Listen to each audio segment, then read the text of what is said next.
Toshkentda fuqarolarga noqonuniy uy-joy sotgan 59 ta kompaniyada ish to'xtatildi.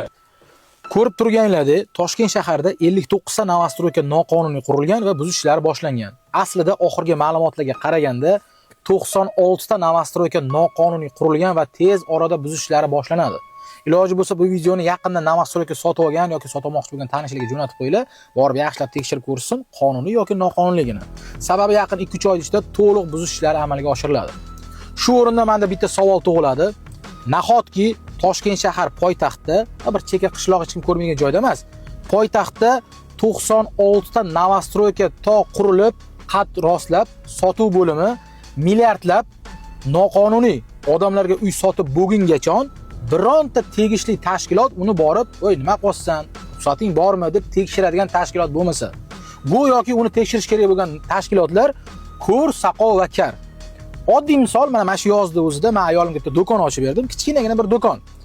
O'sha kunda o'zida soliq inspeksiyasi keldi, Milliy gvardiya keldi, hattoki o'sha hududiy uchastkavoy ham kelib tekshirib ko'rdi. Hujjating bor yoki yo'qligini.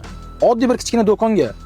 Lekin butun bir boshli poytaxtda 96 ta novostroyka noqonuniy qurilib, sotib bo'lgingachon ayrim tashkilotlar, ayrim novostroykalar faqatlaman holatda o'zida sotib aldab ketishadi.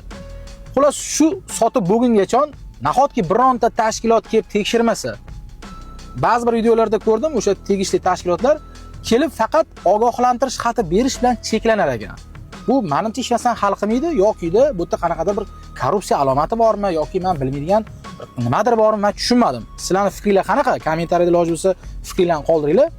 Butun bir boshli katta novostroyka qurib, sotib bo'lingingachon noqonuniy bo'lsa ham, bironta hujjati bo'lmasa ham, bironta tashkilot kelib tekshirmasa, u kechirasizlar-ku, O'zbekiston sharoitida oddiy bir oila bitta uyga pul yig'ish uchun necha yil vaqt ketishini bilasizlarmi?